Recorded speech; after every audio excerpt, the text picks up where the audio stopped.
감사합니다.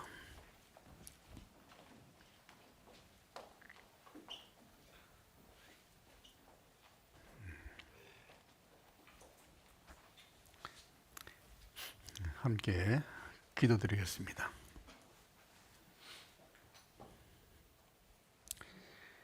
천지를 창조하시고 인간의 생사화복을 주관하시는 아버지 하나님, 감사합니다.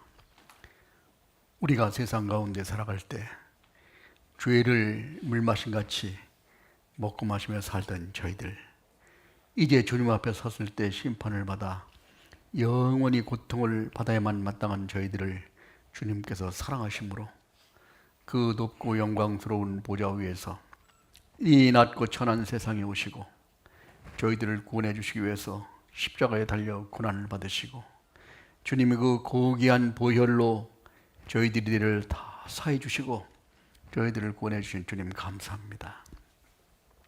저희들을 구원해 주실 뿐만 아니라 이 세상에 살아가는 동안에도 홀로 버려두지 아니하시고 늘 함께 해주시고 지켜주시고 인도해 주신 주님, 오늘도 주님의 십자가의 보혈로 구원함을 얻고 주님을 바라보고 열심히 살아가는 우리 형제 자매들 한자리에 모였습니다. 주님께서 주시고자 하시는 귀한 말씀으로 우리 마음속 깊이 깨닫게 해주시고 이 힘들고 어려운 세상을 주님이 주신 지혜와 능력에 의지하여 힘있게 살아갈 수 있도록 인도하여 주시옵소서. 주님이 계획하신 마지막 때를 사는 저희들에게 더욱더 정신을 차리고 근신하여 기도하며 오로지 남은 때를 주님만을 바라보고 힘있게 달려갈 수 있도록 인도하여 주시옵소서. 저희들은 연약합니다. 더욱이 저희들은 어리석기까지 합니다. 그러나 주님이 함께 해주실 때 주님의 그 크신 능력으로 인하여 우리가 항상 기뻐하며 항상 감사한 마음으로 살아갈 수 있도록 인도해 주심에 감사드립니다. 오늘 또 이 자리에 참석하지 못한 우리 형제자매들, 그 어디 때 있는지 있는 곳마다 함께 해주시고 혹 세상 유혹이나 제약에 넘어지지 않도록 지켜주시고 보호하여 주시옵소서.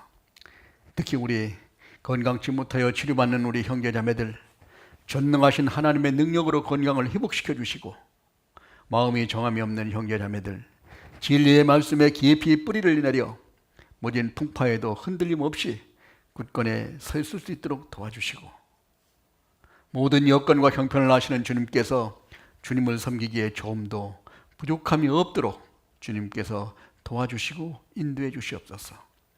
오늘도 주 성령이 저와 함께 역사해 주실 것을 믿고 의지하면서 우리를 죄악 가운데서 구원해 주시고 언제나 저를 사랑하시는 거룩하신 주 예수님 이름으로 기도드렸습니다. 아멘. 성경 말씀 전도서 3장, 구약성경 948페이지입니다.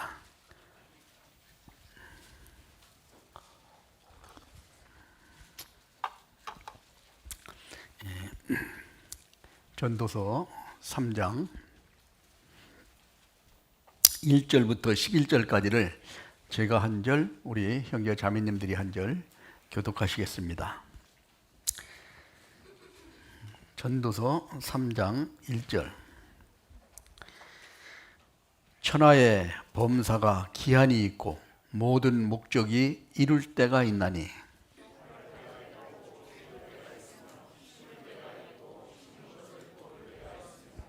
죽일 때가 있고 치료시킬 때가 있으며 헐 때가 있고 세울 때가 있으며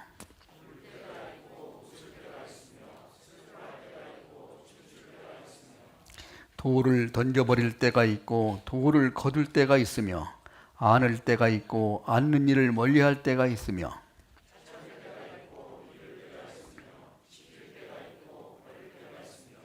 찢을 때가 있고 꿰맬 때가 있으며 잠잠할 때가 있고 말할 때가 있으며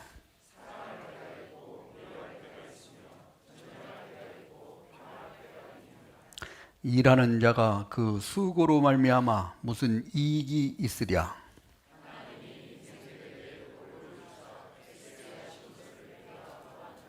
11절 같이 읽겠습니다. 하나님이 모든 것을 지으시며 때를 따라 아름답게 하셨고 또 사람에게 영원을 사모하는 마음을 주셨느니라. 그러나 하나님이 하시는 일의 시종을 사람으로 청량할 수 없게 하셨도다. 예. 안녕하세요.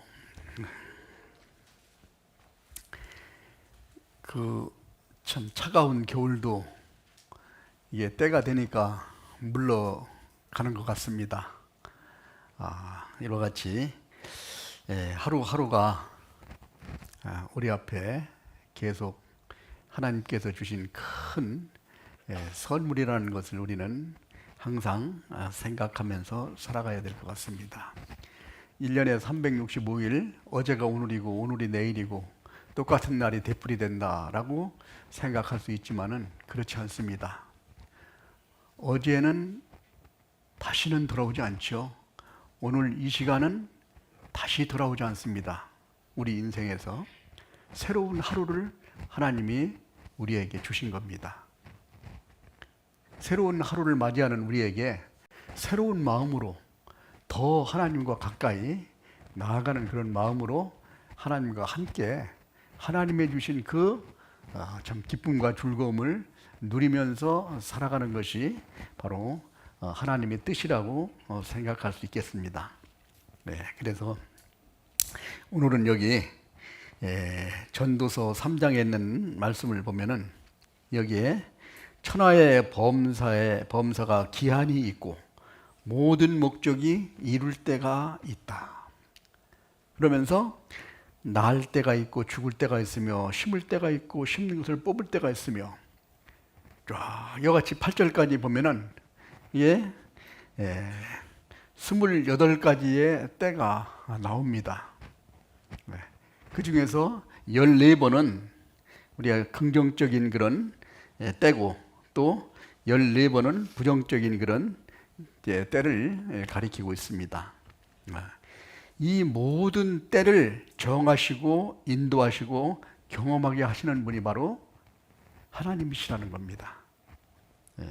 그래서 봄이 되면은 씨를 심고 또 가을이 되면은 추수를 하고 또 뽑아낼 때가 있죠. 건물이 오래되면은 다시 부술 때가 있고 또 다시 새 집을 지을 때가 있습니다. 어떤 때는 슬퍼서 괴로울 때가 있고 어떤 때는 기쁨으로 가득 차서 즐거움이 있을 때도 있습니다. 자, 이와 같은 많은 일들이 하나님께서 우리에게 항상 우리에게 베풀어 주시는 그 은혜를 우리가 깨닫고 살아가는 것이 중요할 겁니다. 때라고 하면은 우리가 이제는 어떤 상황이나 이런 여건, 우리 기쁠 때, 슬플 때, 뭐 이런 상황이 있을 때가 있고 또 한 가지로 보면은 봄, 여름, 가을, 겨울과 같이 시간이 흘러가는 때를 우리가 지정할 때도 있습니다.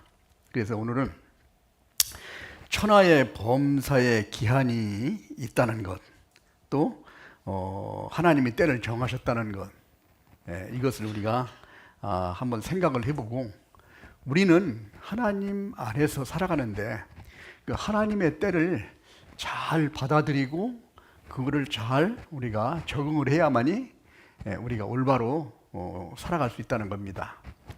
그래서 오늘 주제를 하나님의 때라고 이렇게 정했습니다. 아마 제목을 보고 상당히 이 참 기대되는 그런 제목이지요. 그래서 사도행전 1장 7절에 보면 1장 6절에는 이 예수님 제자들이 이제 그 질문한 내용이 있습니다. 이스라엘이 회복되는 것이 이때입니까? 라고 이렇게 예수님에게 질문했을 때 예수님께서 뭐라고 대답하셨냐면은 때와 기한은 아버지께서 자기의 고난에 두셨다. 자기 고난에 두셨으니 너희는 알 바가 아니다. 우리는 그러나 때를 좀 알았으면 좋겠죠. 어느 때 어떻게 되는가를 좀 정확하게 좀 알고 했으면 참 좋을 거라는 생각을 합니다. 그래서 하나님께서 때와 기한을 창조하신다는 말씀을 창세기 1장 14절에 보면은 한번 잠깐 찾아볼까요? 창세기 1장 14절, 맨 창세기문 첫 장이죠, 성경. 14절에 하나님이 가라사대 하늘의 궁창에 광명이 있어 주야를 나누게 하라. 또 그 광명으로 하여 징조와 사시와 일자와 연한이 이루라 하고 말했습니다. 그래서 이 하나님이 우리에게 징조와 그 다음에 사시와 일시와 연한을 우리에게 주신 분이 바로 하나님이시라는 거예요. 그러니까 때가 어떻다는 것을 우리가 잘 알아야만이 우리가 하나님의 뜻에 따라서 우리가 살 수 있다는 사실을 우리가 교훈해 주는데, 사실은 우리가 태어나고 죽는 것도 하나님의 뜻에 따라서 우리가 태어나고 또 이 세상에 살아가고 있습니다. 누가복음 12장 20절에 우리가 잘 알고 있는 말씀인데 있는 것처럼 그 어리석은 사람이, 그 부자가 많은 재산을 쌓아놓고 내 영혼아 먹고 마시며 즐기자 많이 써놨으니까, 그랬을 때 예수님께 뭐라고 그랬습니까? 내 영혼을 오늘 취하리니 내가 준비한 것이 네 것이 되겠느냐. 많이 준비했지만 하나님이 데려가 버리면 그만이라는 거죠. 그래서 우리가 마태복음 10장 29절에도 참새 2마리가 한 아사리온에 팔리는 것이 아니냐. 참새 1마리가 땅에 떨어지는 것도 뭐라고 그랬습니까? 그 아버지가 허락하지 아니하시면 하나도 땅에 떨어지지 않는다. 그러니까 모든 생물과 모든 세상에 있는 우주 만물은 하나님에게 좀 순종하면서 살아가야 된다는 사실을 우리에게 교훈해 주고 있습니다. 그래서 이런 그 세옹지마라는 말이 있죠.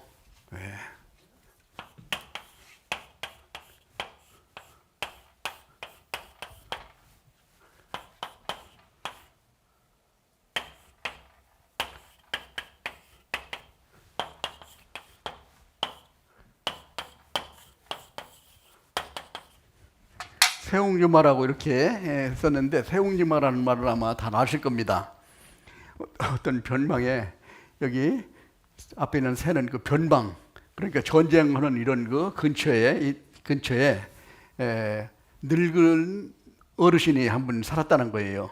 한 노인이 살고 있었는데 말을 한 마리 이제 가지고 살았다는 겁니다. 근데 어느 날 말을 잘 키우고, 그 재산이라는 것은 그 말밖에 없는데 키우고 있는데 말이 어느 날 고삐를 풀고 도망가 버렸어요.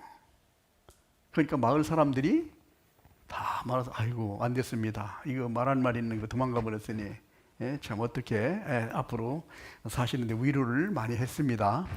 그러니까 그 어르신이 하는 말씀이 그 어찌 말 도망간 게 어찌 할 수 있겠어요. 또 복이 또 그로 인해서 올지라고 이렇게 말을 했습니다. 근데 어느 날 이 말이 나갔던 말이 돌아다니는 많은 야생말을 그냥 한 무리를 끌고 막 집으로 온 거예요. 부자가 됐습니다. 그러니까 마을 사람들이 이거 말이 많이 왔으니 참 복이 많이 들어왔다고 얘기를 하면서 아주 좋아했습니다. 그러니까 이 노인이 뭐라고 그랬습니까? 글쎄요, 이 말에 또 어떤 또 어려움이 또 있겠는지 또 모르지요 라고 얘기했는데, 그 말이 많이 있는데 그 집 아들이 그 중에서 제일 아주 참 튼튼한 말, 좋은 말을 하나 갖다가 말을 타고 다니다가 떨어져가지고 다리가 부러졌네. 그래가지고 절름발이가 됐습니다. 그러니까 이 동네 사람들이 하는 소리가 아이고 이 아들 하나 있는데 절름발이가 돼서 참 안 됐습니다. 이야기하니까 그것도 어떨지 알 수 있겠습니까? 또 그로 인해서 또 어떤 복이 있을지 라고 얘기했는데, 그 변방에 이 오랑캐들이 쳐들어와가지고 전쟁이 나버렸어요. 전쟁이 나쁘니까 젊은 사람들, 튼튼한 사람들은 다 전쟁터에 가가지고 이제 싸우다가 이제 다치는 사람, 아니면 죽어서 시체로 돌아오는 사람, 이런 사람들이 많이 있었습니다. 젊은 사람들이 거의 다 돌아오지 못하는 경우가 있었습니다. 근데 이 아들은 다리가 쩔름발이가 돼가지고 군대를 이제 안 갔죠. 그러니까 다행히 이제 군대도 안 가고 이렇게 했었습니다. 그래서 이와 같은 모습을 우리가 세옹지마라는 말을 이제 붙여서 얘기를 합니다. 그러니까 우리가 앞으로 어떻게 될지 참 우리 사람으로서는 다 알지 못하는 겁니다. 오늘 본문에도 보면은 하나님께서 영원을 사모하는 마음을 주셨느니라 하시면서, 그러나 하나님이 하시는 일의 시종을 사람으로는 측량할 수 없게 하셨도다. 사람은 알 수 없게 만들었다는 겁니다. 그래서 이와 같은 말을 들으면서 현재 우리가 당하고 있는 고난 때문에 너무 슬퍼할 필요도 없고, 또 어떤 참 조금 기쁨이 때문에 너무 교만해져 가지고 이렇게 참 할 필요도 없고, 항상 하나님과 가까이 하나님의 뜻에 따라서 살아가는 것이 하나님의 복을 받는다는 이런 뜻으로 우리에게 교훈을 주고 있습니다. 잠언 16장에 보면은 너희 행사를 여호와께 맡기라, 그리하면 너희 경영하는 것을 이루리라 라고 말씀했습니다. 우리의 행사를, 그렇게 행사를 맡긴다는 것은 내가 무슨 일을 할 때 하나님의 뜻을 알아보고 하나님의 뜻대로 우리가 살아가라 라는 뜻입니다. 그런데 우리는 가끔 내가 먼저 하고 싶은 걸 좀 하나님 뜻대로 따라서 하지 않는 경우가 종종 있죠. 그럴 때는 어디가 잠언 16장에 보겠죠. 사람이 마음으로 자기 길을 계획할지라도 그 길을 인도하시는 여호와시니라. 내가 아무리 계획해도 하나님의 뜻대로 인도해 가시는 것을 우리가 많이 깨닫는다는 사실입니다. 그래서 우리가 이제 그야말로 우리가 하나님이 어떤 분인가를 우리가 확실히 알고 우리가 구원받았을 겁니다. 그리고 하나님이 나를 얼마나 사랑하시는지도 확실히 알았어요. 하나님은 나를 최고로 사랑하십니다. 넘버 원이죠. 1번, 2번, 3번 쭉 있다면 1번으로 사랑했어요. 그렇게 나를 사랑하셨기 때문에 하나님도 나로부터 가장 사랑을 받기를 원하시는 분이 또 하나님이시라는 거예요. 나는 최고로 사랑하는데 이 사람은 다른 사람을 최고로 사랑한다면 이거 문제가 되죠. 그래서 그야말로 하나님이 내가 사랑한 만큼, 왜 하나님 우리를 가장 사랑했냐면은 하나님은 다 주셨거든요.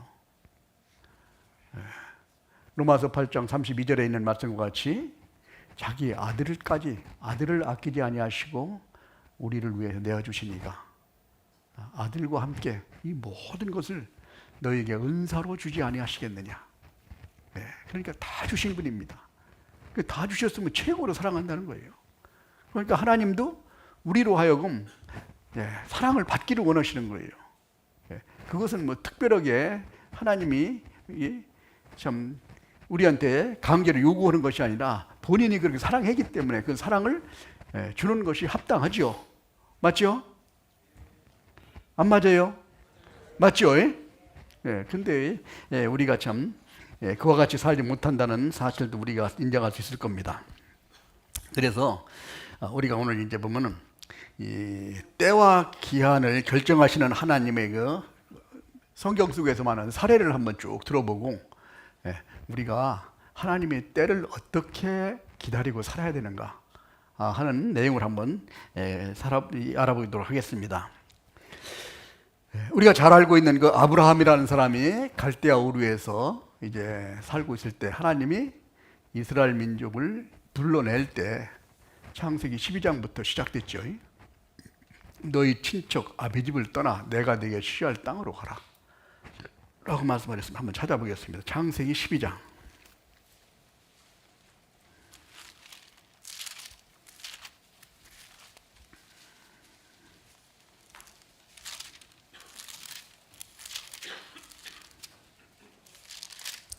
12장 1절. 여호와께서 아브라함에게 이르시되 너는 너희 본토 친척 아비집을 떠나 내가 내게 지시할 땅으로 가라. 2절 3절까지 같이 읽겠습니다. 내가 너로 큰 민족을 이루고 네게 복을 주어 네 이름을 창대케 하리니 너는 복의 근원이 될지라.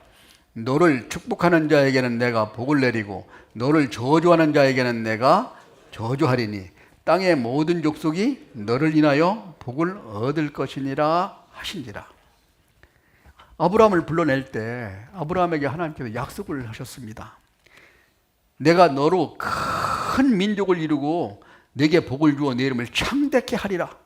너는 복이 근원일 거야. 너를 위해 큰 민족을 이루어 주겠다 라고 약속을 하셨는데, 이 아브라함이 나이가 한 100세가 가까워졌어도 뭐 이 큰 민족은 그냥 자식 하나도 안 주는 거예요.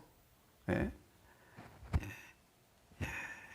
자, 그런데 이제 나이가 이제 100세가 가까워졌는데 이때 이제 하나님께서 아브라함에게 나타나셨습니다. 소돔과 고모라 성을 멸망시키러 내려오셨다가 그 전에 아브라함을 만났어요. 거기서 뭐서 그 아브라함께 왔을 때가 창세기 18장입니다. 한번 찾아보겠습니다. 창세기 18장 10절.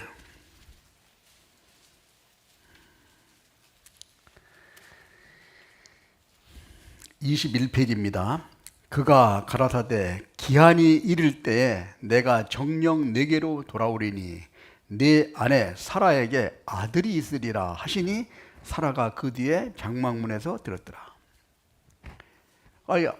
아브라함이 99세인데 사라가 90세였습니다. 90세 되었는데 와서 내 기한이 이르면은 네게 아들이 있으리라 하니까 그 소리를 여기 있는 사라가 문 밖에서 이제 다른 장막 속에서 들었습니다. 11절. 아브라함과 사라가 나이 많아 늙었고 사라는 경수는 끊어졌는지라.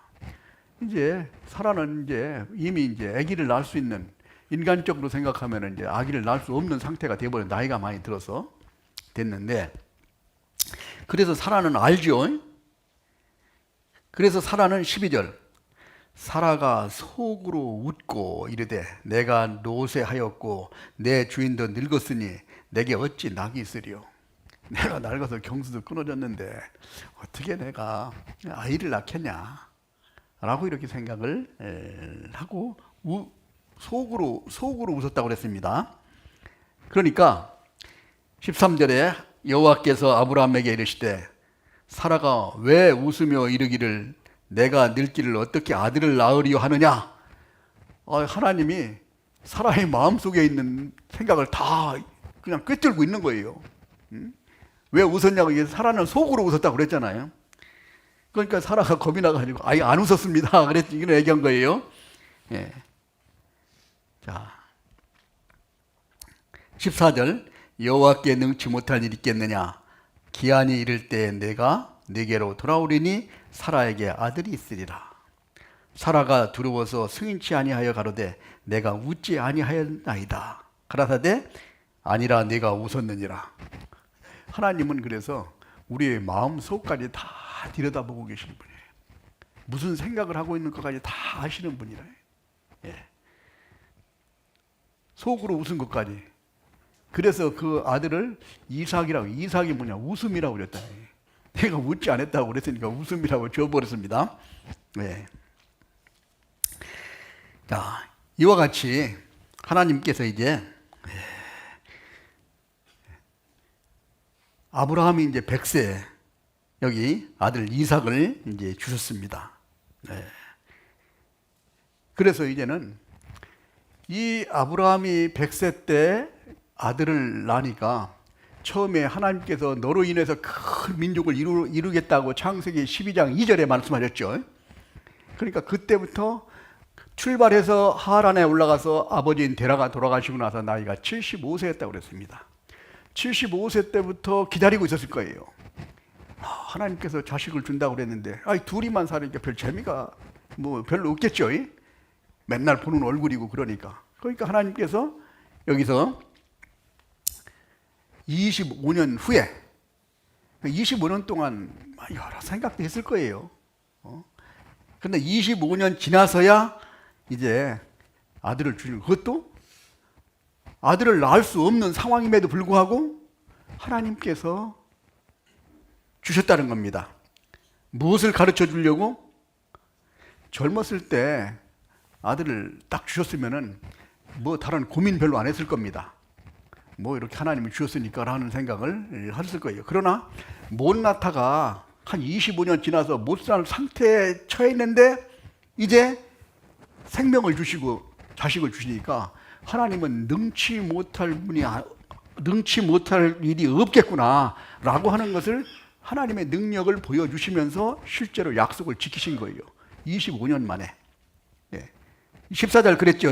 여호와께 능치 못한 일이 있겠느냐. 기한이 이를 때 내가 네게 돌아오리니 사라에게 아들이 있으리라. 이때가 하나님의 때는 벌써 25년 지난 다음에 하나님의 때가 임했다는 겁니다. 자, 이와 같이 아브라함이 이제 하나님의 때를 그대로 기다리고 중간에는 이제 처음에 주겠다니까 아이고 종인 엘리에셀이나 키우면 되지요 라고 말을 했고, 또 하가를 또 취해가지고 여기 이제 이스마엘을 이제 이렇게 있지만 그건 자식이 아니잖아요. 본 사라의 아들이기 때문에.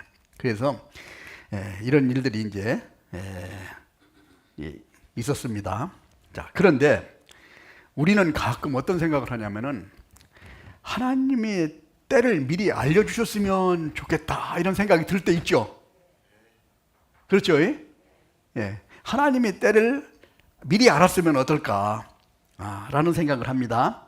예를 들어서 우리 가족이 아직 구원 못 받았는데 하나님이 말씀하시기를 네 가족은 3년 후에 구원 받을 것이다 라고 하나님이 가르쳐 줬다면 나는 3년 동안 어떻게 살을까요? 열심히 부모님에게 참 노력을 해가지고 말씀을 듣고 구원받게 할까요? 가만히 있어서 기다릴까요? 열심히 할 것 같으면 하나님이 알려주셨을 거예요. 하나님은 우리 체질을 아시는 분이야.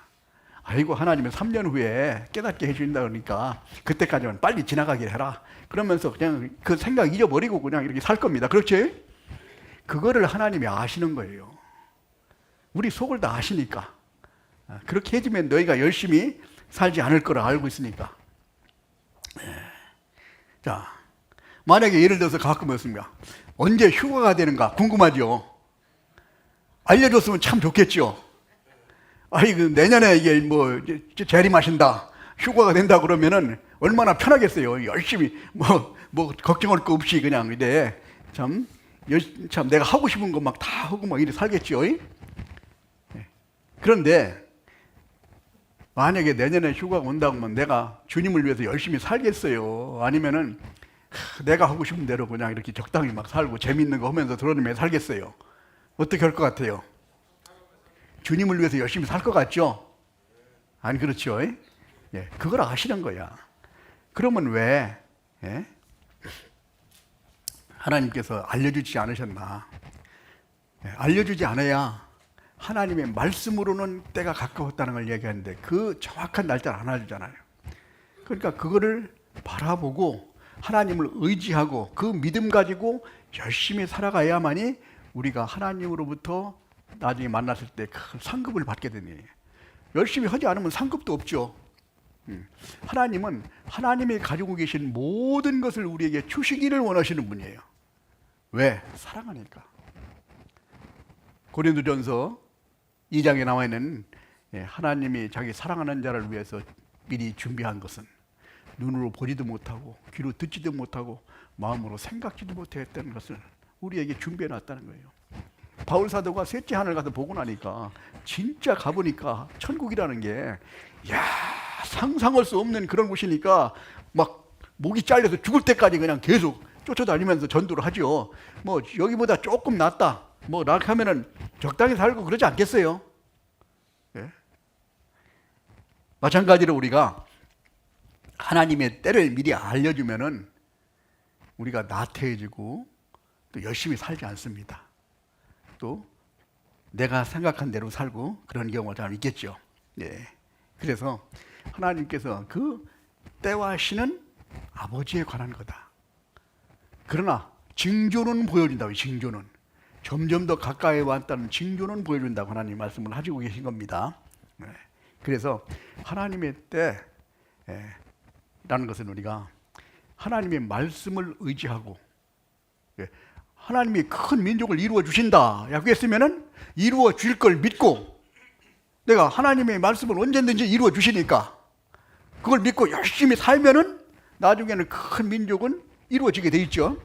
그러니까 아브라함이 이 말씀을 받고 나서 언제 큰 민족이 이루어졌습니까? 자, 가나안 땅에서 살 때 뭐 몇 명 안 됐습니다. 예? 예.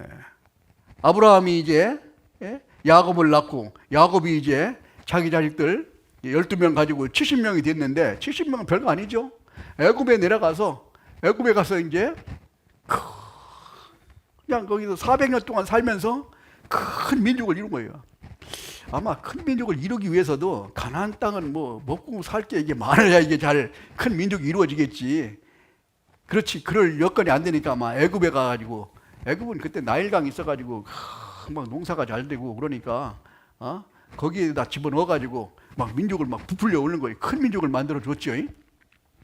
그래가지고 결국은 하나님의 뜻은 큰 민족을 이루어 주셨습니다. 그래서 하나님의 뜻이 약속만 바라보고 우리가 하나님이 열심히 살아간다면은 뜻은 하나님께서 아주 적당한 때, 가장 좋은 때, 가장 좋은 방법으로 우리에게 베풀어 주신다는 사실을 이제 우리에게 교훈을 해줍니다.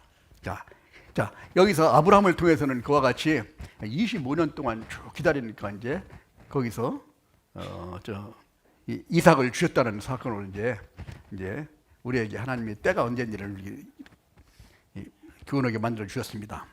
그 다음에 이제 야곱. 이 야곱은 그야말로 우리가 잘 알고 있는 얍삽하잖아요. 그래서 쌍둥이로 태어났는데 에서와 야곱 불과 한 5분도 차이 안 날 겁니다. 이게 쌍둥이로 낳았으니까 뭐 먼저 에서가 나오고 그 다음에는 이제 야곱이 뭐라고 했냐면 발꿈치를 잡고 나왔다고 그러니까 바로 따라 나온 것 같아요. 근데 이게 야곱은 욕심이 있어가지고 이 장자에 대한 축복에 대한 관심이 있었고 에서는 장자의 명분을 경홀히 여겼다. 경홀히. 그러니까 하나님의 축복을 경홀히 여긴 거예요. 여기는 야곱은 하나님의 축복이 뭔지 알아가지고 그거를 좀 축복하고자 하는 자기가 갖고 싶은 마음이 있는 거예요. 근데 두 번째로 태어나가지고 이걸 갖고 싶은데 그래서 팥죽 한 그릇에 그걸 좀 뺏어 버렸잖아요. 자, 그때 한번 생각을 해보면 야곱이 어땠나? 창세기 25장 보겠습니다. 조금 넘겨서.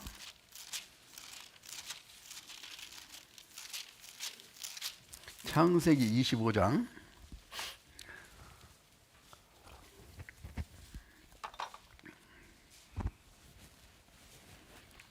23절 같이 읽겠습니다. 여호와께서 그에게 이르시되 두 국민이 네 태중에 있구나.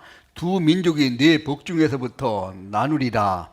이 족속이 저 족속보다 강하겠고 큰 자는 어린 자를 섬기리라. 큰 자는 어린 자를 섬기리라. 뱃속에 있을 때 벌써 하나님이 이렇게 약속을 해주신 거예요. 그러니까 에서는 먼저 나왔는 사람은 밑에 있는 야곱을 섬기게 돼 있는 겁니다.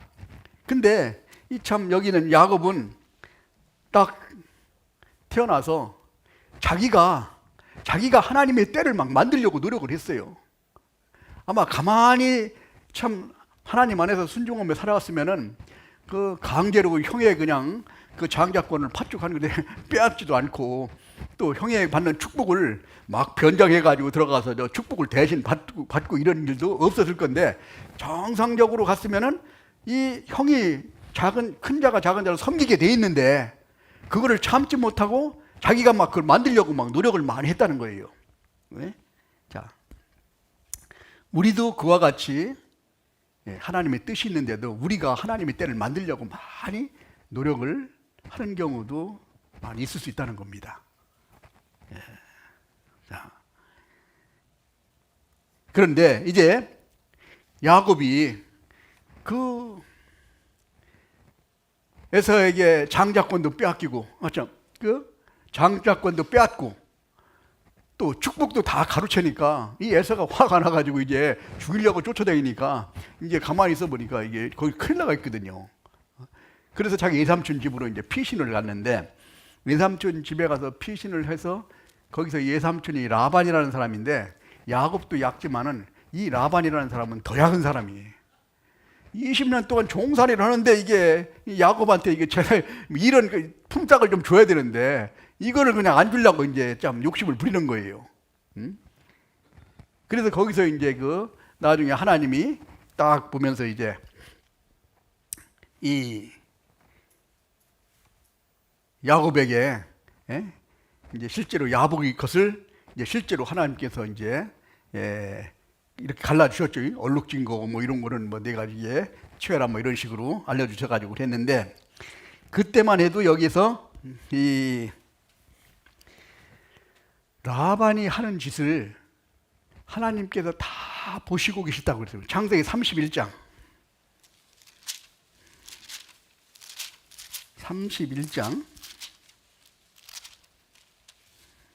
12절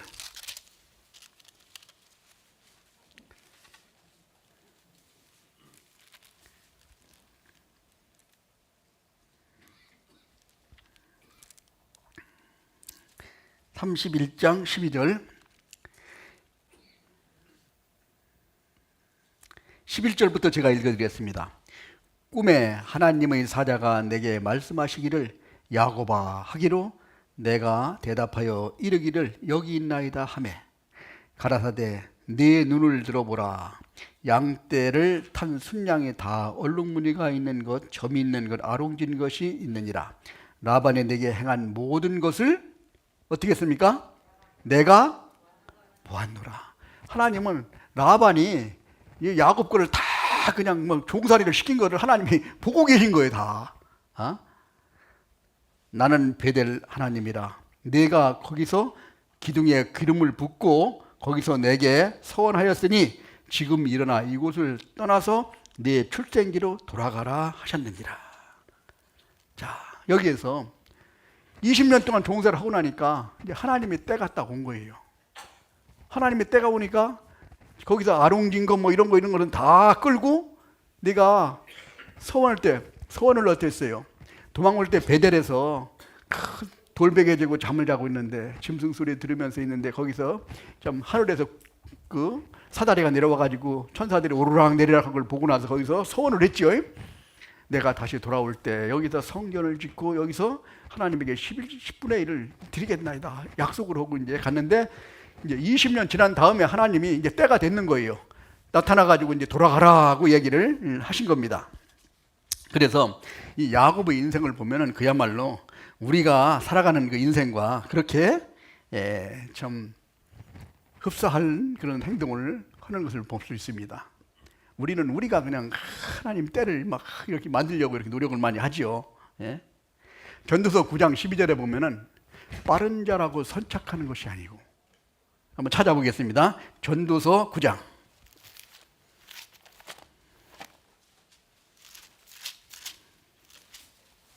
11절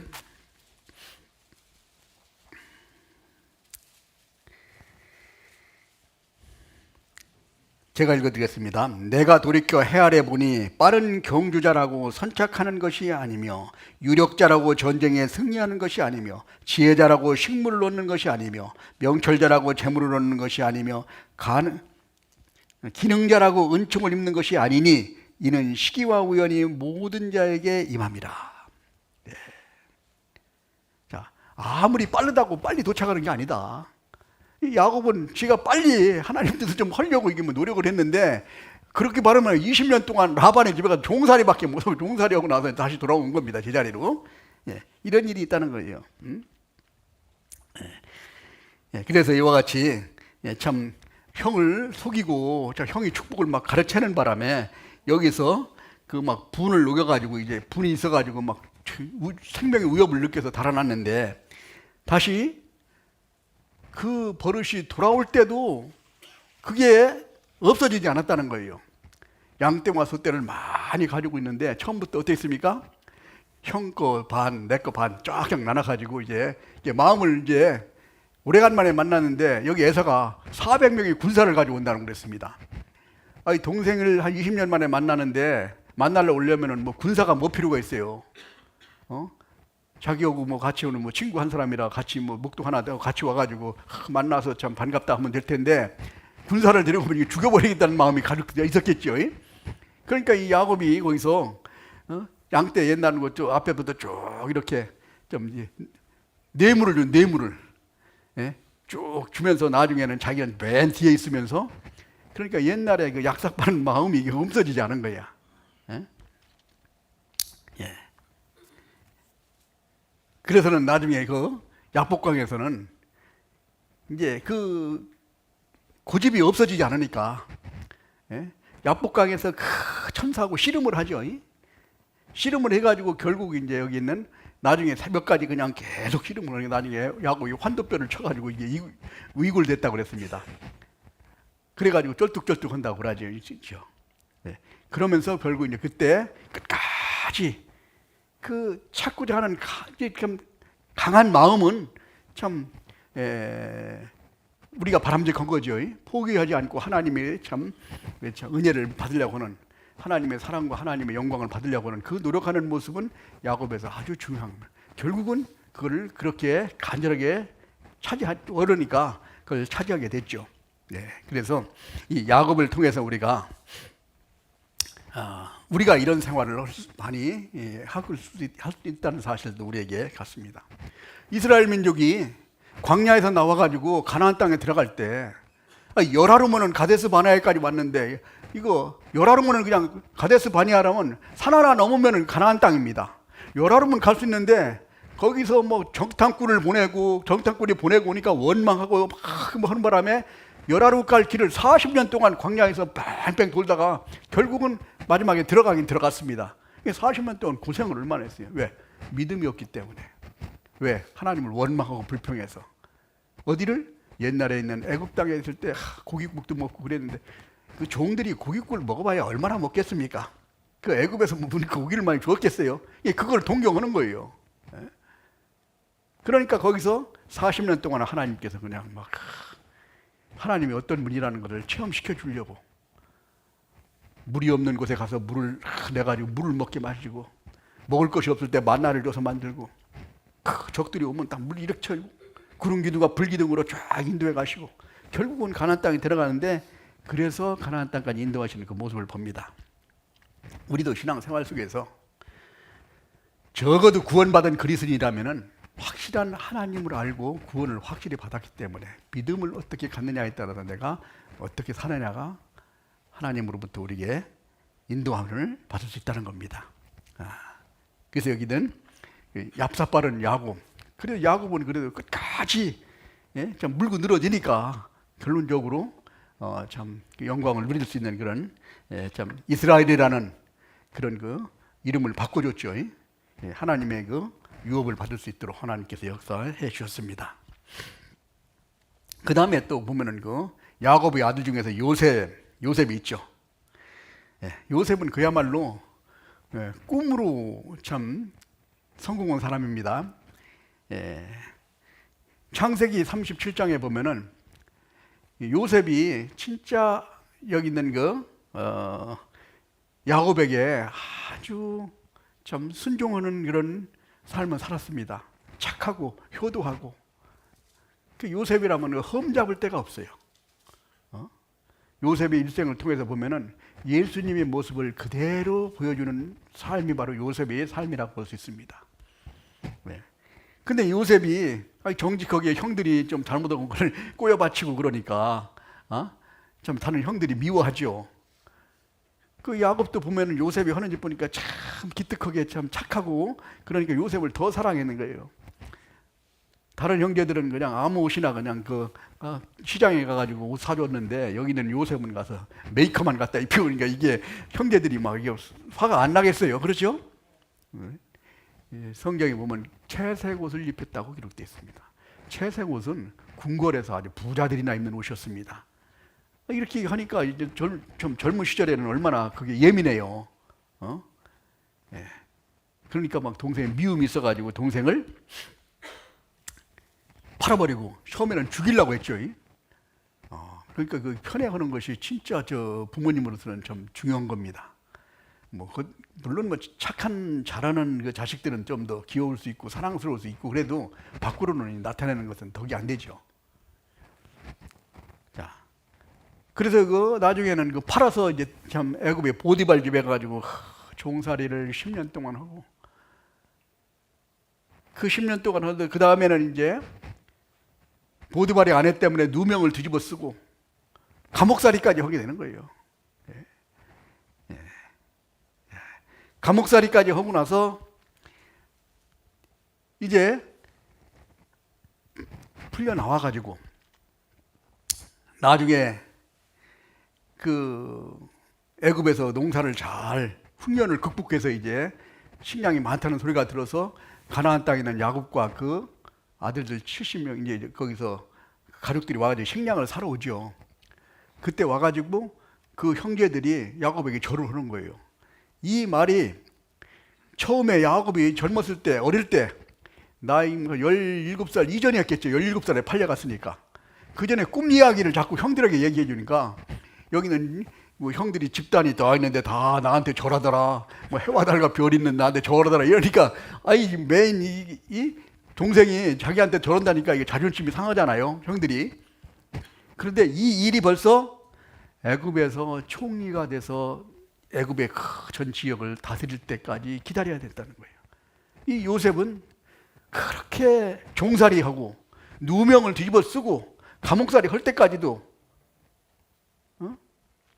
그대로 참고 자기 일에 성실히 했다는 겁니다.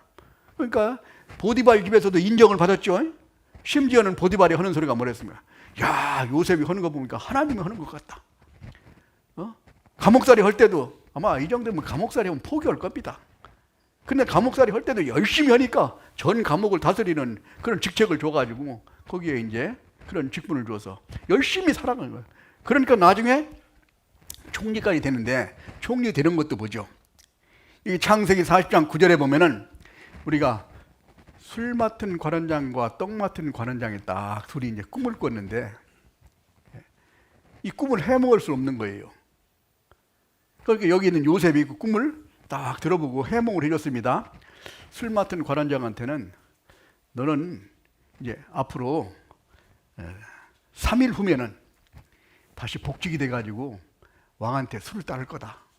떡 맡은 관원장은 넌 3일 후에 따가는데 너는 벌을 받고네 완전히 목숨을 잃어버릴 거다.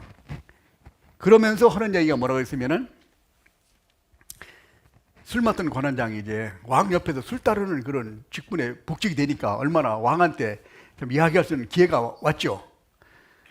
나가면은 나는 히브리 사람인데 여기 와서 종살이를 하고 지금까지 이랬는데 내가 여기 감옥에 있을 일을 안 했다.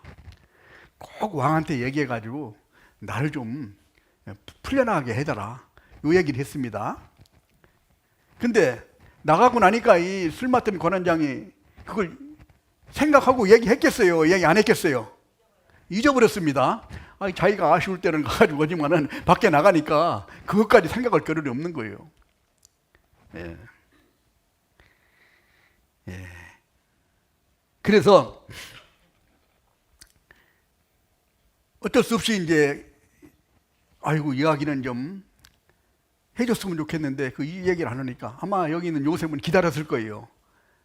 그래서 내가 꿈까지 해서 해몽해줬는데 복직됐는데 날 하지 않을까 이런 생각을 했었는데 만약에 예를 들어서 그 얘기를 이 술 맡은 관원장이 왕에게 해가지고 요셉을 거기서 풀어줬다고 생각합시다. 그럼 어떻게 됐을까요? 가나안 땅으로 가버리겠죠? 그러면 총리고 뭐고 없는 거예요 이제. 그래서 그것도 하나님이 딱 잃어버리게 만들어줬어. 그리고 나서 한 2년 지난 후에 이 바로가 꿈을 꿨어요. 이 바로가. 그러니까 하나님의 때가 온 겁니다. 바로가 꿈을 꾸니까 꿈이 뭔지 모르겠어요. 꿈을 해몽을 못했어요. 그래서 가만히 보니까 꿈 때문에 아주 꿍꿍꿍거리고 고민을 하니까 술 맡은 관원장이 왕이 그 고민하는 거 알고 있겠죠. 그래서 옛날 생각이 난 거예요. 내가 감옥에 있을 때 이거 꿈을 해몽해 주는 사람이 있었는데 그 요셉이라는 사람이다. 아직까지도 아마 거기 감옥에 있을 거다. 그래가지고 이제 다시 데려다가 꿈을 해몽해 주고 흉년이 7년 동안 오는 것. 풍년이 7년 동안 올 때 곡창을 많이 만들어 놓고 흉년이 7년 동안 올 때는 완전히 그걸 풀어가지고 전부 땅을 많이 사가지고 왕이 아주 든든하게 만들어 줬습니다. 그 해결책까지 만들어 주니까 총리를 딱 만들어 줘요. 총리를. 네. 자, 그래서 애굽을 다스릴 때 이제 자기 가나안 땅에 있는 그 아버지와 형제들이 딱 와가지고 식량도 사러왔는 그 일도 이루어주고 또 총리가 됐을 때 아직도 2년 지났으니까 이제 아직도 한 5년 정도 더 남았겠죠. 아직도 흉년이 많이 남았으니까 거기서 못 사니까 다 내려와가지고 같이 살자. 그래가지고 이스라엘은 70명이 여기 있는 그 나일강 하류에 있는 그 고센이라는 땅, 그러니까 삼각주라고 고센이라는 그 지역은 강이 범람해가지고 그 뭐 쓰레기 막 거름 같은 거 매일 갖다가 범람해서 갖다 놓으니까 아주 옥토지요. 거기 막 풀이 막 잘 자라니까 소떼 양떼 갖다만 놓으면 그냥 막 늘어나는 거예요. 예? 그래서 그런 곳에 이제 와서 이렇게 나중에 이스라엘 민족이 요셉이 있을 때는 대우를 잘 받았습니다. 요셉이 죽고 나니까 가만히 보니까 이스라엘 민족이 막 점점 불어나는 거예요. 그러니까 왕이 위협을 느껴가지고 막 종으로 만들어버리고 막 그리 만들어버리니까 이게 종살이를 하고 있는 거예요. 살만 하면은 하나님의 백성이 살만 하면은 이제 다시 가나안 땅으로 올라가야 되는데 살기 좋으니까 그냥 눌러 앉아버린 겁니다. 400년 동안. 예. 자, 이와 같이 요셉을 통해서도 자, 아마 애굽을 총리가 됐을 때도 요셉이 와서 꿈꾼 것도 그렇게 긴 시간 동안에 이루어졌지만은 거기서 실제로 그 이제 이 많은 어려움 가운데에서 실제로 하나님의 그 체험을 해보고 사는 요셉의 모습을 볼 때 이스라엘 민족이 다시 와서 거기서 있다가 나중에는 다시 큰 민족을 이루어가지고 가나안 땅에 들어가게 되는 그 역사가 이루어져 가고 있는 모습을 봅니다. 요셉의 모습을 보면은 그야말로 하나하나가 점처럼 되어 있지만은 그게 큰 예수님의 모습으로 딱 나타나는 그런 모습을 볼 수 있습니다. 이 요셉이 참고 견디고 열심히 살았다는 것밖에 없습니다. 그러니까 하나님께서 역사를 딱 해주신 거예요. 예. 예.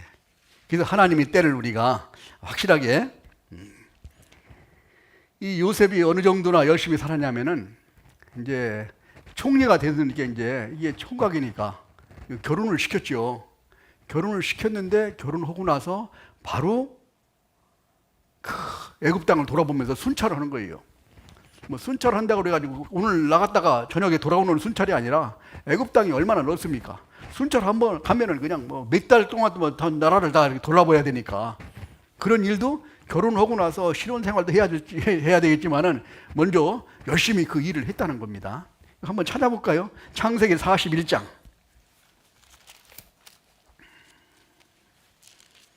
창세기 41장.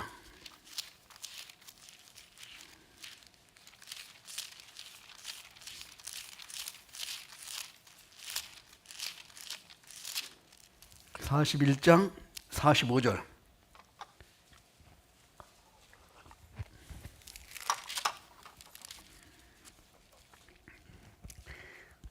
그가 요셉의 이름을 시브렛 바네아라고 하고 또 온 제사장 보디베라의 딸 아스낫을 그에게 주어 아내를 삼게 하니라.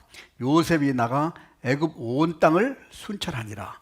결혼해가지고 신혼 때임에도 불구하고 온 땅을 순찰하러 바로 나가는 거예요. 그러니까 이게 아주 열심히 성실하게 자기 일을 한다는 모습을 볼 수 있습니다. 그래서 우리가 이 요셉을 통해서도 하나님의 때가 어떻게 이루어졌는가를 우리에게 좀 교훈을 주고 있습니다. 그 다음에 이제 400년 동안 살고 있는데 이스라엘 민족이 다시 하나님을 증거하려면 올라가야 되는데 올라가지 않고 그냥 눌러 앉아버린 겁니다. 살기 좋으니까. 가나안 땅에 올라가 봐야 하늘을 쳐다보고 비가 와야 이거 좀 양떼를 키우고 그럴 텐데 뭐 풀밭도 가나안 땅에 아마 가보신 분들 아시겠지만은 뭐 거의 그냥 뭐 그 막 뻘건 산인데 뭐 풀도 별로 없습니다. 그거를 이제 요즘에 갈릴리 호수에서 물을 끌어다가 전 국토에 그냥 이렇게 파이프를 딱 연결해가지고 그래서 농사를 짓는 곳이 바로 이스라엘인데 그렇게 짓는 곳에 가면 힘들겠죠. 아무래도 거기 눌러 앉아버린 겁니다. 그러니까 여기 하나님께서 다시 이제 모세를 딱 들어서 이제 이스라엘 민족을 이끌어내시는 거예요. 이거 출애굽이잖아요. 이 출애굽 때도 마찬가지로 우리가 한번 생각해 보면 처음에 이 산의 아이를 낳으면 전부 나일강에 던져버리라고 그랬습니다. 왜 그러냐면 다른 나라에서 자꾸 이제 아주 건강한 청년들이 자꾸 생기면은 위협을 느끼잖아요. 지금 종살이로 만들어 버리고 있는데도. 그래서 산의 아이는 죽이고 여자애들은 놔두라고 그랬습니다. 그런데 3개월 동안 이제 낳아보니까 모세가 이제 태어났는데 3개월 되니까 이 아이가 울고 그러니까 이게 도저히 이게 키울 수가 없어. 그래서 이제 갈대 상다에다가 딱 해서 담아서 이제 떠내려 보는데 그때 마침 공주가 딱 와가지고 그걸 보게 만드는 거예요. 공주가 딱 열어보니까 그 모세가 딱 보고 거기서 울어버린 겁니다. 그러니까 그 어머니들은 그 여자들은 모성애가 있죠. 우는 아이들 보면 더 마음이 끌리지 않겠어요. 그러니까 갖다 들어다가 이제 궁전에서 40년 동안 이제 딱 모든 문물을 해서 가르칩니다. 가르치고 났는데 여기는 모세는 자기 민족이 이렇게 이끌려와서 고통받는 걸 알았습니다. 그래서 이 일을 하다가 끌려가는 자기 노파가 뭐에 끼어가지고 끌려가서 막 죽을 지경에 처해 있는데 가서 한 방 이제 질러가지고 죽었는데 어떻게 잘못 맞았는지 죽어버렸어요. 그러니까 자기가 힘이 있다는 걸 이제 왕자니까 사람 하나 때려서 죽이는 건 별거 아니라고 생각하고 또 사람을 이렇게 참 자기 민족을 위하는 마음도 있었겠지만 그런 힘도 있고 자기 마음도 아마 참 상당히 높아져 있다는 겁니다. 그래서 한번 전에 감독이 죽어버리니까 이제 보고돼가지고 이제는 죽게 생겼으니까 이제 달아나가지고 미디안 광야에서 40년 동안 양떼를 키우는 모습으로 이제 달아나 버리지 말죠. 40대 되었을 때 한번 자기 민족을 구하라는 마음이 있었어요. 하나님의 때가 아니야. 다시 달아나가지고 미디안 광야에서 40년 동안을 양떼를 치고 사는 겁니다. 들판에서. 처음부터 양떼를 쳤으면 그래도 적응이 된대.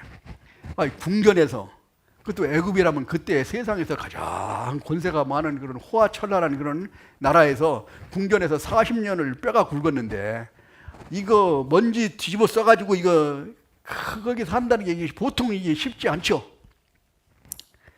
그만큼 교만해진 마음을 그만큼 낮추는데 40년이 걸렸다는 겁니다. 40년이 걸리고 나서 이제는 내가 아무것도 할 수 없다고 생각할 때 하나님이 불렀어요. 모세야 모세야. 딱 해서 애굽에 가서 내 민족을 들어오라니까 나는 아무것도 할 수 없습니다라고 할 때 자기가 할 수 없을 때 하나님은 그를 들어 쓰신다는 겁니다. 그래서 이스라엘 민족이 이제 출애굽하는 그런 일들을 이제 이끌어내오는 일을 40년 후에 모세를 통해서 이스라엘 민족을 이끌어 가는데, 자, 여기서 우리가 한 가지 볼 수 있는 것은 하나님의 때가 어떻게 되느냐. 자, 이스라엘 민족이 고역을 받을 때 하나님 좀 살려주십시오 하면 간절한 마음으로 하나님을 찾는 것, 이거가 첫 번째. 그 다음에 하나님은 모세를 하나님의 참 종으로 이제 쓰시기를 원하는데, 모세가 옛날에 교만했잖아요. 교만했을 때 안 지고 낮추는데 40년 걸린 거예요. 여기에 민수기 12장에 보면은 한번 찾아보게요. 민수기 12장.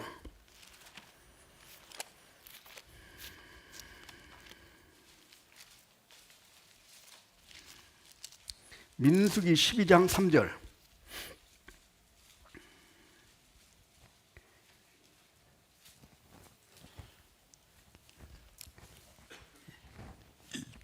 같이 읽겠습니다.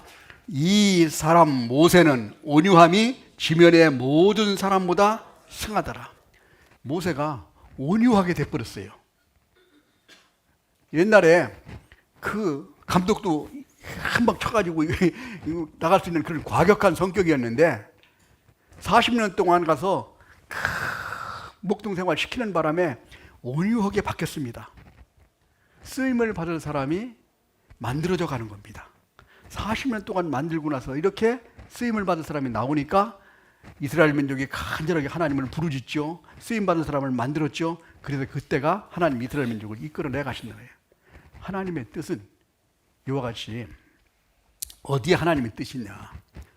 우리가 하나님에게 간절하게 찾는 마음, 그 다음에 우리가 그런 찾는 마음 속에서 하나님에게 쓰임 받을 수 있는 정도의 계속 쓰임 받을 수 있는 그런 상태로 변해갈 때, 그때 하나님께서 그 역사를 해 가신다는 거예요.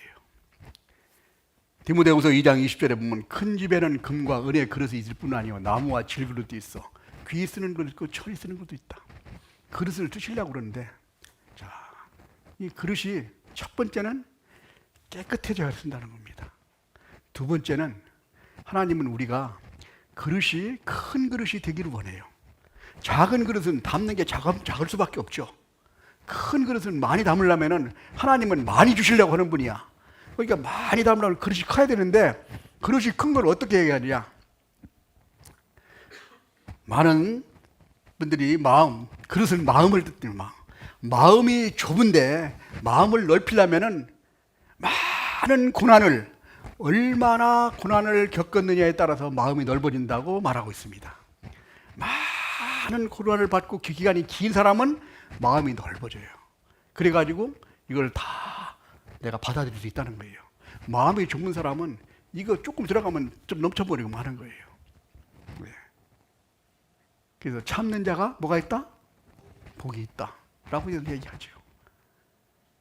사랑은 오래 참는 것부터 시작하는 겁니다. 참는 일이라는 것은 내가 경험을 많이 하고 오랜 시간 동안, 큰 그릇을 만들려면 오랜 시간 동안 구워져야 되겠죠. 작은 그릇이야 뭐 금방 구웠지만은 오랜 시간 동안 불도 오랫동안 쪼여가지고 그릇이 커져야 다른 것도 많이 담을 수 있다면, 하나님은 큰 그릇을 만들어서 이스라엘 민족을 이끌어 가려고 하면은 이스라엘 민족을 담을 수 있는 그릇이 있어야 되는데, 조그만 그릇 가면 몇 명만 데리고 올 수 없잖아요. 다 담으려면은. 그랬대. 우리가 만약에 우리도 큰 그릇을 만들기를 원하시는 것처럼 그렇게 많은 고난을 겪어야만 우리가 그릇이 커질 수 있다는 사실을 우리에게 하나님께서 교훈해 주고 있다는 사실을 우리가 알 수 있습니다. 그 다음에 이제 우리가 하나님의 쓰임을 받으려면은 하나님과 가까이 있어야 되잖아요. 부엌에서 어머니들이 그릇 때 멀리 있는 것, 이거 갖다 잘 쓰기 힘들죠. 가까이 있는 것 쓰듯이. 하나님도 하나님 가까이 있는 사람을 쓰시는 거예요. 금과 은그릇 같은 거는, 금이나 은그릇 같은 거는 부엌에다 놓아요. 저쪽에 그냥 단스 위에다 올려놔요. 단스 위에 올려놔요. 이거는 1년에 한 번 나올 듯 말 듯 나오지도 않습니다. 금그릇 하나 있다면 안 나오죠? 보는데 그냥 오히려 더, 그릇은 쓰임받는데 보는 것으로 끝날 수 있죠. 그러나 플라스틱 그릇 같은 거 깨지지 않고 싼 거, 겸손하고 낮은 것, 아무래도 막 어디든 먼 거, 이런 거를 많이 쓰는 거와 마찬가지로 우리가 낮아지고 겸손하고 그러면은 그릇을 잘 쓴다는 겁니다. 그래서 우리가 하나님의 쓰임을 받을 수 있는 그런 준비가 되고, 우리 마음속에 하나님을 간절히 찾을 때 하나님께서, 하나님의 때가 우리한테 이루어진다는 사실을 우리에게 교훈해 주고 있습니다. 자, 하나님의 때가 되면은 모세가 지팡이를 들고 나갔습니다. 자, 지팡이를 들고 갔을 때 어땠습니까? 하나님의 때가 되니까 지팡이를 통해 가지고 하나님 역사가 나타나기 시작하죠. 거기서 막 10가지 재앙도 내리고, 나중에는 지팡이를 들고 홍해를 갈랐을 때 홍해가 쫙 갈라지기도 하고, 하나님의 때가 되면 하나님께서 역사해 주시는 거예요. 지팡이가 뭐 여기 있거나 거기 있거나 뭔 상관없는데 그게 문제가 아니죠. 하나님의 때가 이루어지니까 하나님께서 역사하시는 사실을 우리에게 교훈합니다. 그래서 우리가 이와 같은 모습을 생각해 볼 때 하나님은 가장 좋은 것, 가장 좋은 방법으로, 가장 좋은 때 우리에게 응답해 주시려고 그 때를 기다리고 계시다는 사실입니다. 근데 우리는 내 생각대로 빨리 했으면 좋고, 내 생각대로 생각할 때 했으면 좋겠죠. 근데 그게 아니라는 거예요. 기도의 응답이라는 건 내가 할 때마다 주는 게 아니라, 빨리 주는 것은 급할 때 빨리 주고, 그 다음에 천천히 해가지고 더 훌륭할 때가 있으면 그때까지 참고, 거기에 이제 그 어린아이가 엄마가 부엌에서 칼 같은 거 번쩍번쩍 하니까 참 좋아가지고 나 좀 달라고 그러면 안 주죠. 나중에 시집갈 때 되면은 그 쌍둥이 칼 세트로 사다 주잖아요. 그런 것처럼 필요한 때 준다는 거예요. 하나님은 더 우리한테 그렇게 주인다는 사실을 알 수 있습니다. 또 한 가지 우리가 다윗을 보면은 하나님의 때를 잘 알 수 있습니다. 다윗이 소년 때 기름 부음을 받았습니다. 기름 부음을 받았다는 것은, 기름 부음은 누구한테 하는 거예요? 제사장이나 왕이나 선지자나 이 사람한테 기름을 부어줍니다. 여기 이제 그래서 기름 부음을 받은 다윗이 자기가 기름 부음을 받았다는 걸 느끼고 살아가겠죠. 근데 왕이 있는데 왕을 물리치고 자기가 왕이 될 수도 있었습니다. 그리고 20살 때 아니면 뭐 20살 때 그냥 한바탕 내가지고 왕이 될 수 있습니다. 근데 끝까지 기다렸잖아요. 사울왕이 죽을 때까지도. 사울왕이 죽고 나서도 안 올라갔습니다. 기도했죠. 사무엘하 2장에는 이제 올라가도 되겠습니까? 올라가라. 어디로 올라갑니까? 헤브론으로 가라. 기도하는 거예요. 그래서 다시 이스라엘 왕이 됐는데 30세의 왕이 됐습니다. 그러니까 이 사울 왕이 10년 동안을 죽이려고 쫓아다녔어도 죽일 기회가 있었는데 안 죽였잖아요. 칼만 내리쳐버리면 끝나는 건데 그래 안 했다는 거예요. 하나님이 기름 부은 자를 함부로 처리하는 것을 원치 않으시기 때문에. 때를 기다리니까 이스라엘의 위대한 왕이 돼서 전 이스라엘 통일될 때는 기름 부음을 받고 나서 한 20년 정도 지난 다음에 그 일이 이루어졌습니다. 약 37세쯤 정도에 이렇게 이루어졌을 거라고 봅니다. 하나님이 때를 기다리고 있는 거예요. 그래서 우리가 생각해 보면은 기다리면은 이삭을 낳고 기다리지 못하면은 이스마엘을 낳는 거예요. 이스마엘은 기다리지 못해가지고 낳은 게 이스마엘이죠. 기다리면은 요셉을 낳고 기다리지 못하면 단을 낳듯이 우리가 하나님의 뜻을 기다리고 참고 견디는 것, 이것이 올바른 신앙생활을 하는 거라는 거예요. 그 다음에 예수님도 마찬가지죠. 예수님이 30세에 공생애를 시작하셨습니다. 왜 하필이면 30세일까? 20살 때 했어도 되고 또 30이 넘어서 한 40세도 될 수 있고, 그런데 아마 30살이 되면은 인생으로서는 가장 최고의 육신적으로도 힘이 있고 정신력으로도 이게 참 힘이 있을 때고 총명할 때라고 생각합니다. 30 넘으면 점점 세포가 이제 줄어들어가죠. 그때에 십자가를 질 수 있도록 그런 힘도 있었을 거예요. 성경에 보면 뭐래요? 예수는 그 지혜와 그 키가 자라가며 하나님과 사람에게 사랑스러워 가시더라. 지혜가 점점 커서 완전히 십자가를 지는 건 자기 목숨을 바치는 건데 최고로 고통스러운 때죠. 기도하는데 땀방울이 핏방울이 되도록 기도했다고 그랬습니다. 십자가를 지는 게 우리는 그냥 예수님이 졌으니까 그 별것 아닌 것처럼 생각하는데, 내가 십자가를 진다고 생각해 보세요. 얼마나 고통스럽고 그걸 이겨낼 수 있는 힘이 생기겠습니까? 그때 이제 30까지 기다리고, 그때 30살부터 공생에 3년 동안 하시고 딱 십자가에 달려 돌아가시는 그 모습도 볼 때 하나님의 때가 있다는 사실을 우리에게 교훈해 줍니다. 또 한 가지, 나사로가 죽어갈 때 어땠습니까? 아이고 나사로가 죽어갑니까? 예수님 와서 좀 고쳐주세요. 그러니까 우리가 보통 보면은 말하면 빨리 달려오기를 원하고 있잖아요. 예수님이 바로 안 갔죠. 기다리고 있다가 이틀 후에 출발했습니다.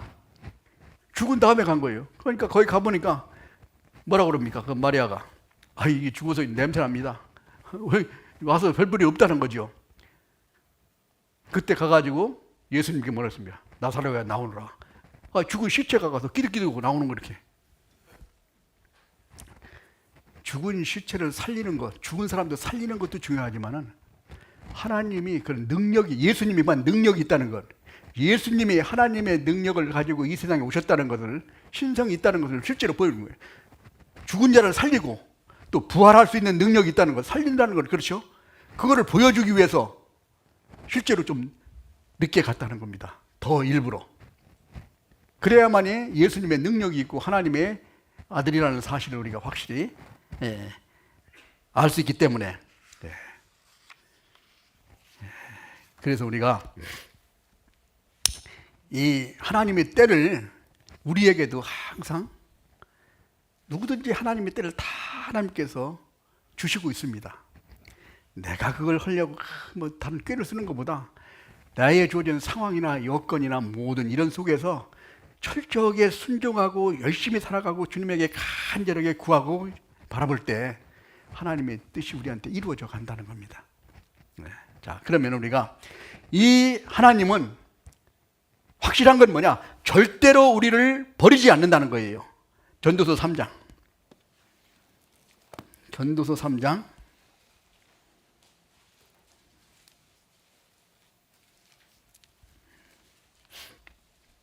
6절.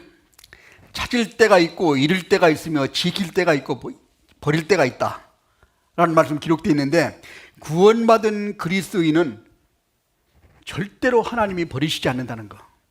잠시 동안 훈련시키고 단련시키고 연단시키기 위해서 좀 고난을 주실 수는 있어요. 그러나 결코 버리지는 않는다는 겁니다. 신명기 4장. 창세기, 출애굽기, 레위기, 민수기, 신명기 4장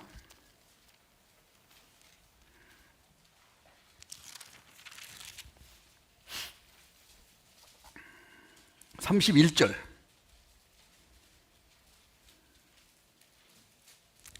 같이 읽겠습니다. 내 하나님 여호와는 자비하신 하나님이시라. 그가 너를 버리지 아니하시며 너를 멸하지 아니하시며 내 열족에 맹세하신 언약을 잊지 아니하시리라. 이스라엘 민족에게 하나님이 약속해 주신 겁니다. 구원받은 그리스도인에게도 마찬가지와 같은 약속해 줍니다. 너를 버리지 아니하고 너를 멸하지 아니하고 네 열족의 맹세한 언약을 잊지 아니하시고 반드시 이루어 주시겠다는 약속이 있는 거예요. 여호수아 1장 5절대로 보면은 너희 평생에 나를 능히 당할 자가 없느니 내가 모세와 함께 있던 것 같이 너희와 함께 있을 것이니라. 내가 너를 떠나지 아니하며 버리지 아니할 것이다.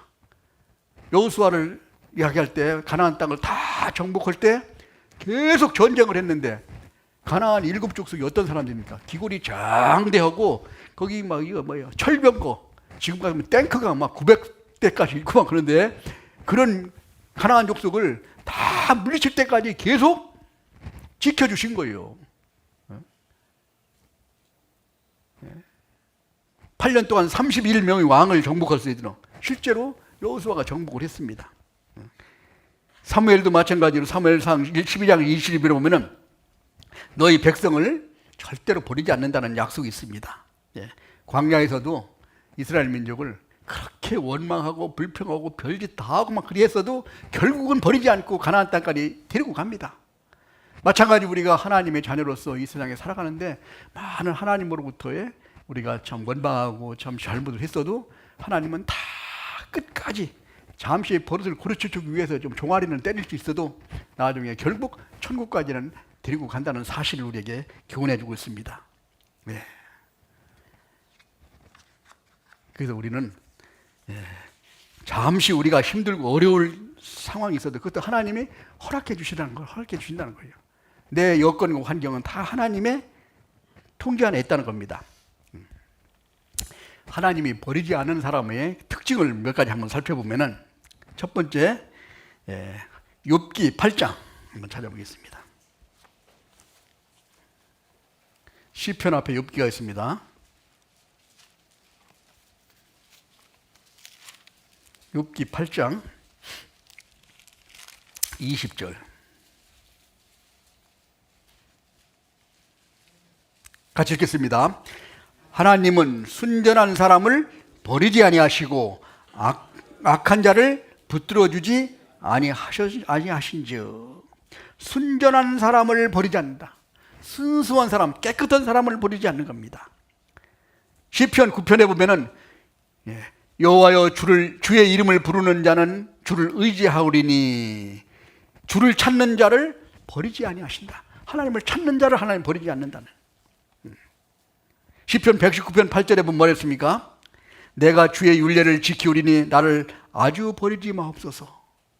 하나님의 말씀을 계속 사모하는 자, 또 하나님의 일을 하고 있는 자는 하나님이 버리지 않으십니다. 다윗이 솔로몬에게 얘기했습니다. 다윗이 솔로몬한테 얘기하기를, 뭐라고 얘기했냐면은, 네가 성전을 지을 때, 성전을 다 지을 때까지는 하나님이 너를 지켜줄 것이다 말하고 있습니다. 자, 이야기는 뭐냐? 우리가 주님의 자녀로서 우리 몸을 성전으로 만들어가는 이 일에 참여할 때 하나님은 반드시 지켜주신다는 약속이라는 거예요. 자, 그런데 문제는 뭐냐? 우리가 우리 편에서 버리지 말아야 될 것이 있다는 거예요.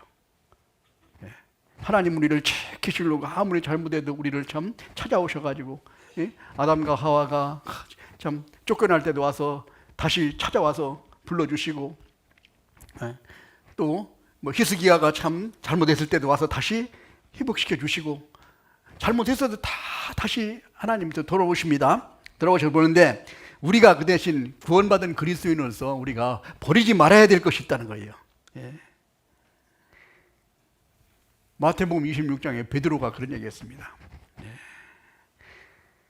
다 주를 버릴지라도 나는 버리지 않는다 라고 얘기해서 나중에 3번이나 부인하고 나중에 다시 회개하고 철저하게 돌이키고 나서에 주님을 진짜 주님은 십자가에 돌아가셨는데 자기는 주님과 같이 돌아갈 수 없다고 그래가지고 십자가에 거꾸로 못 박혀 죽은 베드로, 나중에 주님한테 들어갔습니다.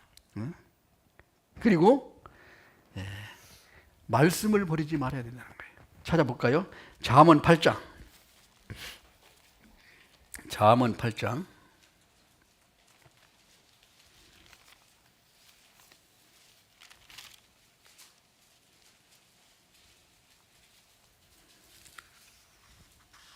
(33절) 같이 읽겠습니다. 훈계를 들어서 지혜를 얻으라. 그것을 버리지 마라. 평생에 자기 옆에 두고 읽어서 여호와의 경외하기를 배우고 그 율법과 규례를 지켜 행할 것이라. 그것이 나에게 복을 받는 길이기 때문에 그렇습니다. 그 다음에 어떤 고난이 있을지라도 믿음을 버리면 안 된다는 거예요. 감당할 만한 시험을 주시고 극복하게 만들어 주십니다.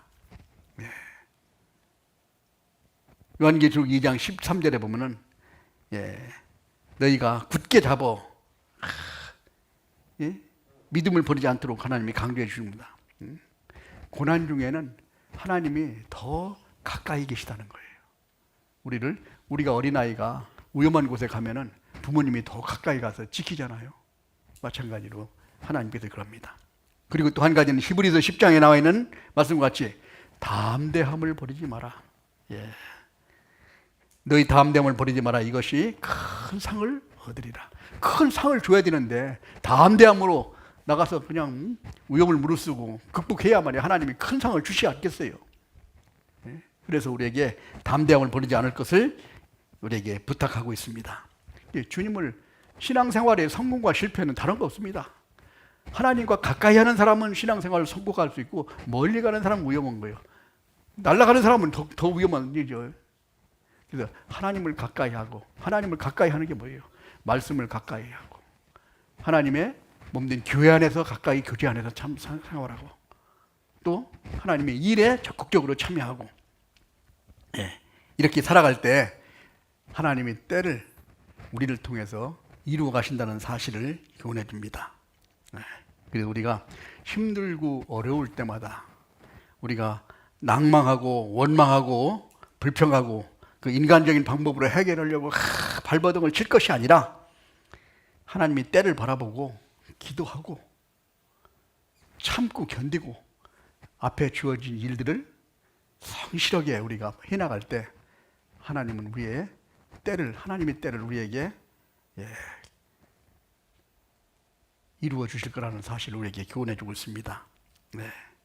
어떤 사람이 이야기하기를 우울하게 사는 사람은 과거를 바라보고 사는 사람이다. 불안하게 사는 사람은 미래를 바라보고 사는 사람이다.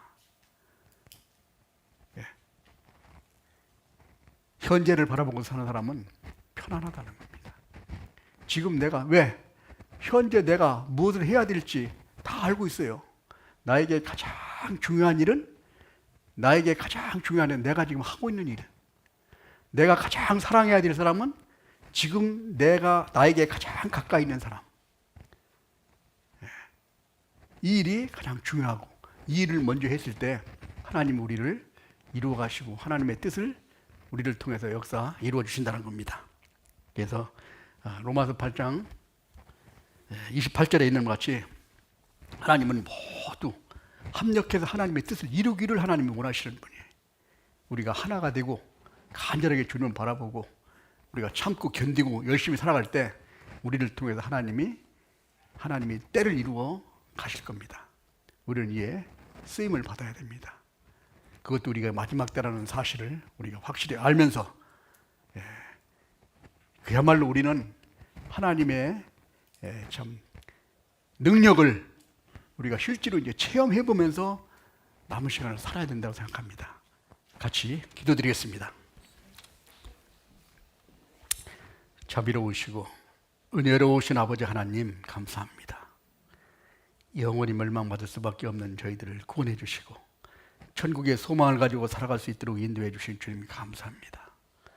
이제 저희를 통해서 하나님의 뜻이 이루어 주시고 하나님의 때가 저희들에게 역사해 주셔서 하나님의 계획하신 모든 일들이 온전히 이루어 주님께 영광을 돌리며 살아갈 수 있도록 도와주시옵소서. 아직도 구원받지 못한 우리 가족들, 친척들, 이웃들에게 귀한 복음을 전하고 하나님에게 영광을 돌리며 살아갈 수 있도록 인도해 주시기를 간절히 원하오며 우리를 사랑하시는 거룩하신 주 예수님 이름으로 기도드렸습니다. 아멘.